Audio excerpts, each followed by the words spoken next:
আমি ভাবছি যে আজ আমার ভাইপো আমায় কেন দেখতে এলো। কাকা, আমি শুনলাম যে বোনকে নাকি বিষাক্ত সাপ কামড়েছে। তার অবস্থা এখন ভালো নেই, তাই তাকে আমি দেখতে চলে এসেছি। এখন কেমন আছে বলো আমাকে। সে এখন খুবই ভালো আছে। পৃথিবীর সবচেয়ে বিষাক্ত লাল সাপ তাকে আঘাত করেছিল, ওই লাল আঁশযুক্ত সাপ। কি? লাল আঁশযুক্ত সাপ ওকে দংশন করেছে কাকা? কিন্তু আমি ওর প্রতিষেধক বানিয়েছি এক প্রাচীন চিকিৎসা পদ্ধতি অনুসরণ করে, আর সেটা আমি সঙ্গে নিয়েও এসেছি বোনের চিকিৎসা করব বলে। কাকা, তুমি সুযোগ দিলে বোনের চিকিৎসা করতে পারি আমি। তুমি আমায় একবার অনুমতি দাও।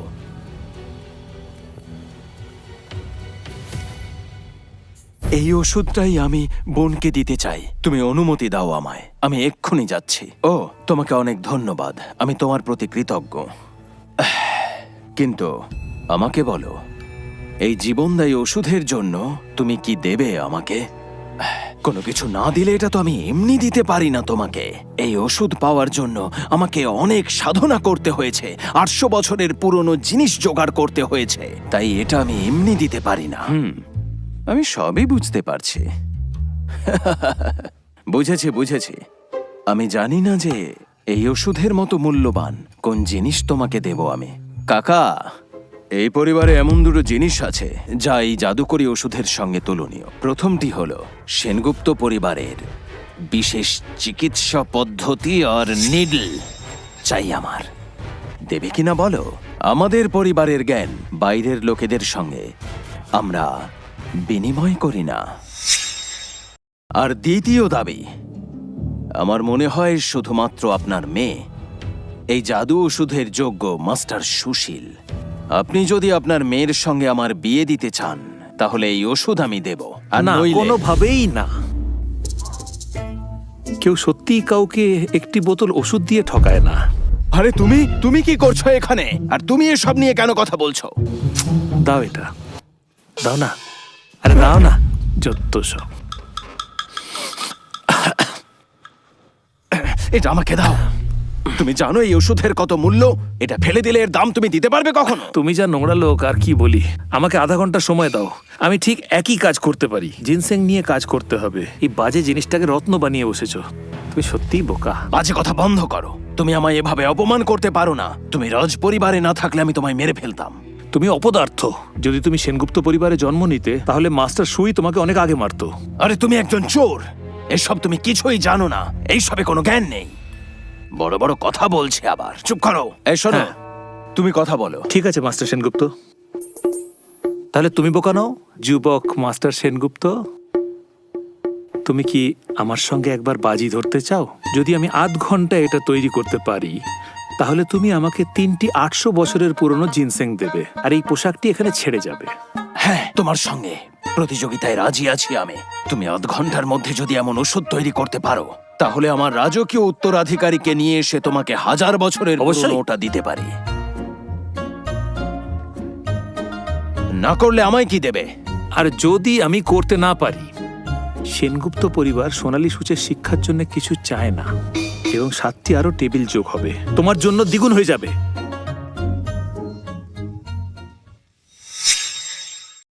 এই, কি বলছো এসব কথা? চিন্তা করো না মহামান্য, যদি আমি হারি আমি সেনগুপ্ত পরিবারকে সিয়াজপুরের প্রাচীন শহরকে পুনর্জন্ম দিতে পারি। তুমি কি বলতে চাইছো বলো তো? দেবতা নয়, তবে যা বলেছি তা পারি। এই শোনো, তুমি কি ওর সঙ্গে বাজি ধরতে চাও? ওর কাছে তো কোনো বই নেই, ও কিভাবে এই ওষুধ বানাবে? কখনো বানাতে পারবে না ও। আমি জিতবো। সাপটাকে আমি যে ওর রুমে রেখেছিলাম সেটা কাজে লেগে গেছে। আমি ভাবিনি যে এক ঢিলে 2 পাখি মারা যাবে।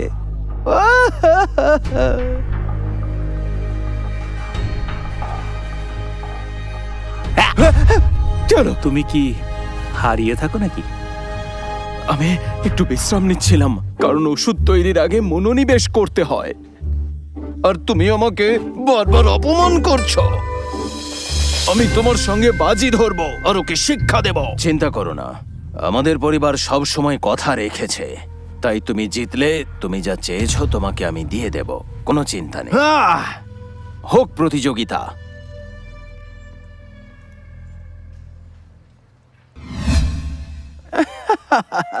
আপনি শুনুন, বাজি ধরা হয়ে গেছে।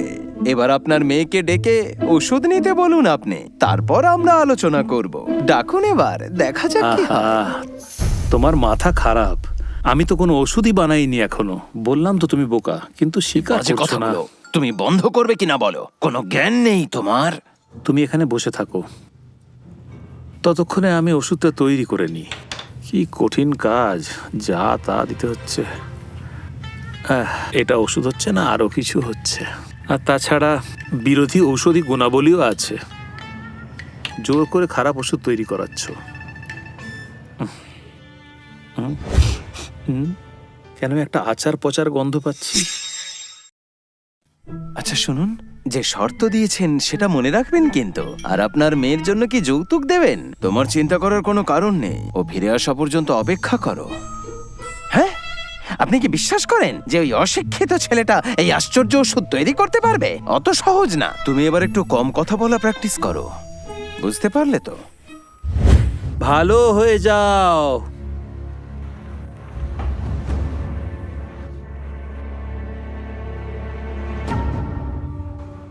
হ্যাঁ হ্যাঁ, এইটা নাকি ওষুধ? একটা খালি বোতল দিয়ে গেল, খুব বেশি হলে এতে জল ভরেছো। শোনো ভাই, এটা কি ঠিক? আমি মনে করি এতে কোনো কাজ হবে না। ও ফালতু একটা জিনিস নিয়ে এসেছে, তাই এটা পরীক্ষা করার কোনো প্রয়োজন নেই। অতএব এটাকে আপনি ফেলে দিতে পারেন। এটা কি ধরনের বোকামি? এটা প্রেসক্রিপশন? এই দুটো চোখ কি শুধুমাত্র সাজসজ্জার জন্য? নিজেই ভালো করে দেখো। অসম্ভব, অসম্ভব। এই প্রেসক্রিপশন কোথায় পেলে? ও, তুমি আমার প্রেসক্রিপশন চুরি করেছো? তোমার ফালতু প্রেসক্রিপশন। তুমি এখনো বাচ্চা আছো মিস্টার রন, তাই এটাকে রত্ন মনে করে বলছো আমি নাকি এটাকে চুরি করেছি। ওষুধটা খাবে নাকি? না না, এটা হতে পারে না। এবার ওঠো। তুমি যদি এই ওষুধটা না খাও তাহলে চলো কাউন্টি অফিসে যাই এবং কাউন্টি ম্যাজিস্ট্রেটের সাথে কথা বলি। তারপর দেখো আমি এই প্রেসক্রিপশনটা চুরি করেছি কিনা। তুমি খুব ভালো করেই জানো সেই সাপটি এই বাড়িতে কিভাবে প্রবেশ করেছিল। না না না না, শোনো না, লয়ারকে বিরক্ত করার কোনো প্রয়োজন নেই। আসলে এটা তো শুধু একটা বাজি। তুমি কি আমাকে বিশ্বাস করো না? আমি তো কথাই দিয়েছি। তাহলে তুমি কিসের অপেক্ষা করছো? ফিরে যাও এবং তোমার রাজকীয় উত্তরাধিকারী দুলাল নিয়ে এসো। কিন্তু ঠিক আছে, আমি যাচ্ছি। হ্যাঁ, ভালো ভালো হয়েছে। আরে দাঁড়াও,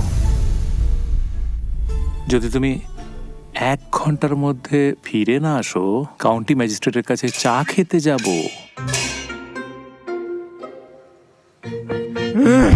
আমি তোমাকে আমি মেরে শেষ করে দেব, মনে রেখো তুমি।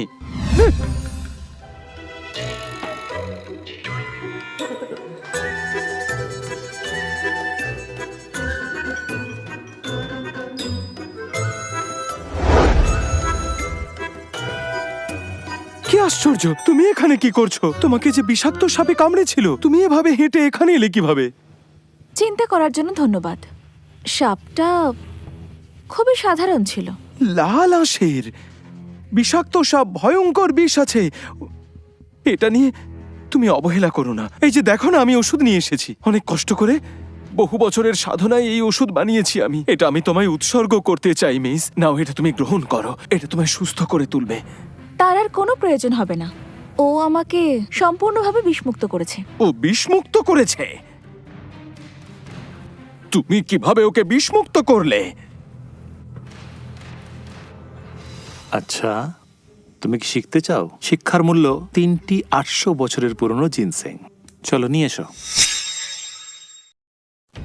একজন ভালো বন্ধু হিসেবে আমি তোমাকে উপদেশ দিতে চেয়েছিলাম, বন্ধু হতে চেয়েছিলাম, কিন্তু তোমার অহংকার আর তোমার কথা আমাকে বারবার অপমান করেছে। তবে আমি আজকে এই পরিবারে এসেছি একটা বিয়ের প্রস্তাব নিয়ে। লক্ষ লক্ষ টাকার সোনা আছে এতে।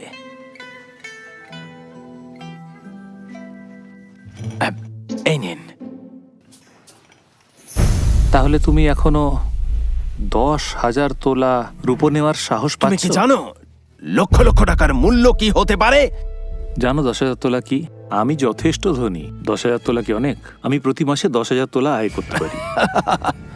নিশ্চিতভাবে ও একেবারে গ্রামের গরিব একটা ছেলে। ও লক্ষ লক্ষ টাকার মূল্য কি বুঝবে? আরে তুমি সামান্য একজন শিক্ষার্থী, সারা জীবন কাজ করেও এত টাকা উপার্জন করতে পারবে না তুমি। তুমি বিশ্বাস করছো না? তাহলে চলো আবার চেষ্টা করি। যদি আমি 1 মাসে 10,000 তোলা রূপা না আয় করতে পারি, তাহলে আমি তোমাকে 1000 বছর পুরনো জিনসেং দেবো। আর যদি আমি আয় করি, তাহলে তুমি আমাকে 10,000 তোলা রূপো দেবে। আচ্ছা, আমি দেখতে চাই 1 মাসে কিভাবে লক্ষ লক্ষ টাকা উপার্জন করো তুমি। আর যদি না পারো, তাহলে এখানে হাঁটু গেড়ে বসে 3 বার প্রণাম করতে হবে। সে আশাই থাকো। কি হলো? আর সাহস পাচ্ছ না? আমি জানতাম তুমি পারবে না। সেই সাহস তোমার নেই, কারণ তুমি একজন মিথ্যুক। তুমি গেঁয়ো মনে করো গরিব এটা ছেলে। সহজ? তাহলে আর খেলো না। এবার তাহলে আগের বাজির টাকাটা মিটিয়ে দাও। তোমার সমস্ত জামা কাপড় খুলে ফেলো, কারণ ওগুলো এখন আমার। এই শোনো, অন্যকে অত্যাচার করো না। হ্যাঁ হ্যাঁ হ্যাঁ, আমি অনেক অত্যাচার করেছি। তাহলে তুমি তাড়াতাড়ি কাউন্টি ম্যাজিস্ট্রেটের কাছে গিয়ে অভিযোগ করো। আমার সাথে চলো। তুমি এখন আমাকে বলবে, হ্যাঁ আমি মেনে নেব। ঠিক আছে, আমি মেনে নিচ্ছি। এটা তো শুধু বাজি। তোমাকে চেনা হয়ে গেছে।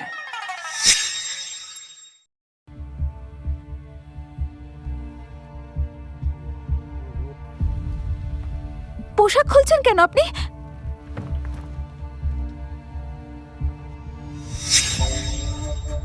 এটাই তো জমিদার পরিবারের মূর্খ ছেলের স্বভাব। স্বাস্থ্যটা ভালোই। মাস্টার, আপনি কেন কাপড় খুলে ফেলেছেন? এই তুমি চুপ করো। তোমার এইসব কথা শুনতে ইচ্ছে করছে না আমার। দূর হাঁটো। কিন্তু আপনি তোমাকে কাপড় আনতে বলেননি। আরে তুমি চুপ করো। আর তুমিও তাড়াতাড়ি জামা কাপড় খুলে ফেলো। খোলো।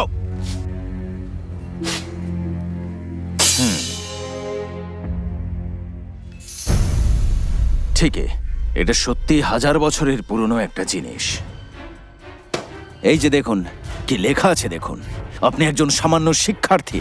আমি কখনো দেখিনি তুমি এত তাড়াতাড়ি কাউকে টাকা দিয়ে দাও। দেখি। আমি দেখতে চাই তুমি কিভাবে 1 মাসে এত টাকা রোজগার করো, আর আমি সেটা নিজের চোখেই দেখব। এই 1000 বছরের পুরনো জিনিস তুমি তোমার কাছে সযত্নে রেখে দাও। 1 মাস পরে হয় তুমি হাঁটু গেড়ে বসে ক্ষমা চাইবে, নয় আমাকে ফেরত দিয়ে দেবে। বুঝতে পেরেছো? এখন যেতে পারো। এখন চলে যাও তুমি। তার আগে আহার করে নিও। হ্যাঁ, কোনো কিছুর প্রয়োজন নেই। না না, এটা আমার কাছে থাকবে।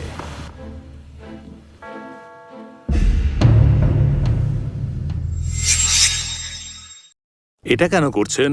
এটা আমি আমার দক্ষতা দিয়ে জিতেছি। আমি যা জিতেছি তার অর্ধেক আমি শেয়ার করব। অসুবিধে আছে? বলো, কোনো অসুবিধে থাকলে নিশ্চিন্তে বলতে পারো। স্যার, কি হয়েছে? কি? যুবরাজকে বিষ খাওয়ানো হয়েছে। মানে কি বলছো কি তুমি? কিভাবে হলো? যুবরাজ নিজের জন্য নুডলস বানাচ্ছিলেন, আর কিছু মনে নেই, এখন চিকিৎসালয়ে শুয়ে আছেন। আপনি তাড়াতাড়ি চলুন মহারাজ। হ্যাঁ চলো।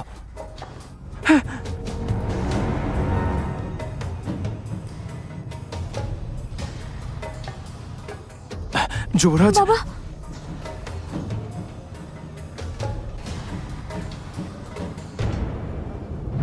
যুবরাজ, তুমি কি এমন কোনো খাবার খেয়েছো যেটা হজম করা কঠিন? কিন্তু যুবরাজ কালকে নিজেই তো স্যুপ বানিয়েছিলেন, আর সেই স্যুপ দিয়ে আজকে নুডলস বানিয়েছিলেন তিনি। উনি তো সব নিজের হাতেই বানিয়েছিলেন। আরে তারপর কি হলো? তিনি ভাবলেন স্যুপটা আর একটু সুগন্ধি হতে হবে, তাই ওষুধের দোকান থেকে কিছু নিয়ে এসে ওর সঙ্গে মিশিয়েছিলেন। যুবরাজ খুব খাদ্য মনে হয় উনি খুব খাদ্যপ্রেমী। এই গন্ধটা খুব পরিচিত মনে হচ্ছে। ওনার খাওয়া বাকি নুডলসটা কোথায়? সব ওখানে রাখা আছে।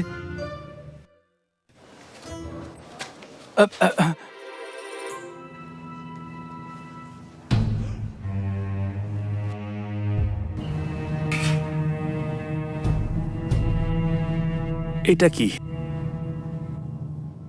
এই গন্ধটা সত্যি আমার পরিচিত মনে হচ্ছে। এই নুডলসটা কেমন যেন একটা অদ্ভুত গন্ধ ছাড়ছে।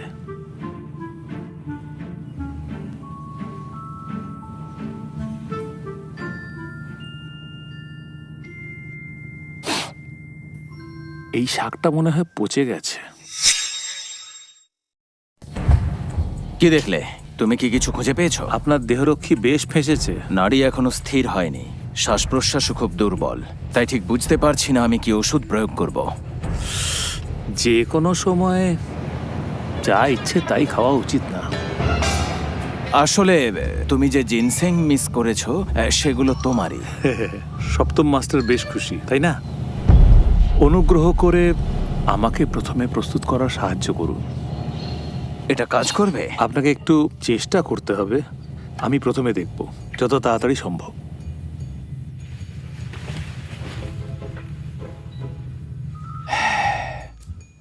স্যার, এ সবই ললিতের দোষ। সে যুবরাজের যত্ন নিতে ব্যর্থ হয়েছে।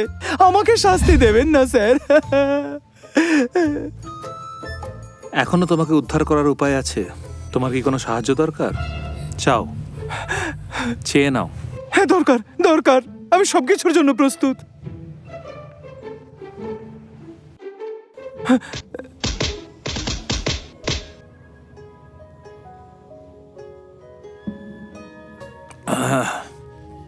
এবার এখানে এসো। এবার আমি তোমাকে ভালো করে শেখাবো, বুঝেছো? কি কৃত্রিম শ্বাস প্রশ্বাস? বিশেষভাবে সহজ। তোমার মুখ যুবরাজের মুখে রাখতে হবে, তারপর তোমার মুখ দিয়ে যুবরাজের মুখে ফুৎকার মারো।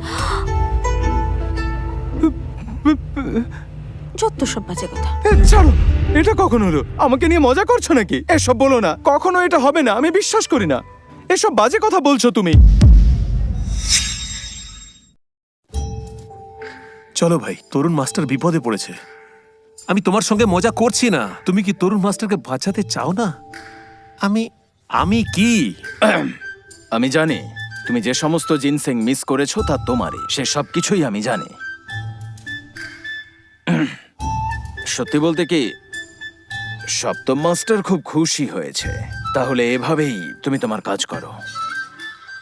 শোনো, এটা কাজ করবে? হ্যাঁ, করবো।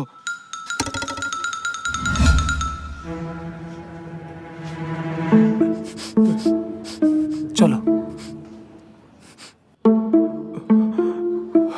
কাজে মনোযোগ দাও। এবার টানো, তারপর ছাড়ো ভালো করে, আরো জোরে। আমার শরীর কেমন হচ্ছে? আমি বোধহয় মরে যাবো। ফালতু নাটক করো না, কাজে লেগে পড়ো। তরুণ মাস্টারকে বাঁচানোর জন্য তোমাকে এটা করতেই হবে। চলো, চালিয়ে যাও। আরে বাবা, স্যার, ঠিক হয়ে উনি গেছে? বেঁচে গেছেন। উনি বেঁচে গেছেন স্যার, উনি বেঁচে গেছেন। কি শান্তি পেলাম আমি। এক অপূর্ব সুন্দরী রাজকুমারী আমার ঠোঁটে ঠোঁট দিয়ে আমাকে আদর করে গেল।